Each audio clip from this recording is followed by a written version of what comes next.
রাজধানীর ব্যস্ত সড়কের পাশে একটি ব্যাংকের এটিএম বুথ। প্রতিদিনের মতো সেখানে দায়িত্ব পালন করেন একজন সাধারণ সিকিউরিটি গার্ড আব্দুস সালাম। তবে দায়িত্ব পালনের পাশাপাশি তার আরেকটি নীরব অভ্যাস ছিল। প্রধানমন্ত্রী তারেক রহমানের গাড়িবহর ওই পথ দিয়ে যাওয়ার সময় হাতে ধানের শীষ নিয়ে সম্মান জানিয়ে দাঁড়িয়ে থাকা।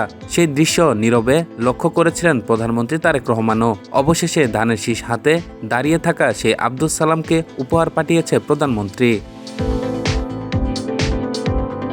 বুধবার ৮ জুলাই বেলা 11:30টার দিকে প্রধানমন্ত্রীর অতিরিক্ত প্রেস সেক্রেটারি আতিকুর রহমান রুমন রাজধানীর রমনা এলাকায় গিয়ে আব্দুস সালামের সঙ্গে সাক্ষাৎ করেন এবং প্রধানমন্ত্রীর পক্ষ থেকে তার হাতে কিছু উপহার তুলে দেন। এ সময় তিনি আব্দুস সালামের শারীরিক অবস্থা ও পরিবারের খোঁজখবরও নেন। আব্দুস সালামের বাড়ি পাবনার নগরবাড়ি ঘাট এলাকায়। অর্থাভাবে গত ৮ মাস ধরে তিনি রাজধানীর পুরাতন রমনা থানার সামনে একটি ব্যাংকের বুথে সিকিউরিটি গার্ড হিসেবে কাজ করছেন।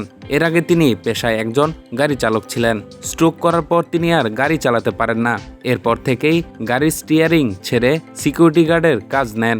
অসুস্থ শরীর নিয়ে বিরতিহীনভাবে প্রতিদিন সকাল ৮টা থেকে রাত ৮টা পর্যন্ত 12 ঘন্টা দায়িত্ব পালন করেন। প্রধানমন্ত্রী সচিবালয় কার্যালয়ে যাওয়ার সময় প্রতিদিন আব্দুস সালাম পুরাতন রমনা থানার সামনে বুথের কাছে ধানের শীষ হাতে দাঁড়িয়ে থাকেন।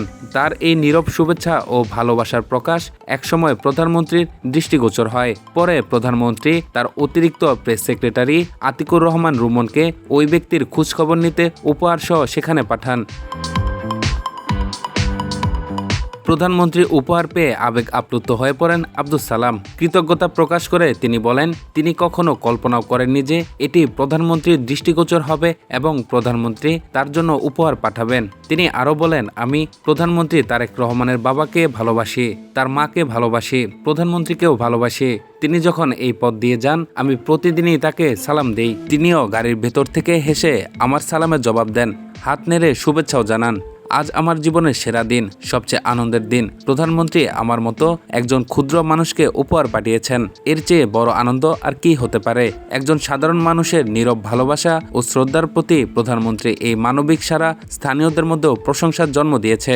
তাদের ভাষ্য, দায়িত্ব পালনের পাশাপাশি একজন সাধারণ মানুষের আন্তরিক অনুভূতির এমন মূল্যায়ন নিঃসন্দেহে একটি ব্যতিক্রমী মানবিক দৃষ্টান্ত।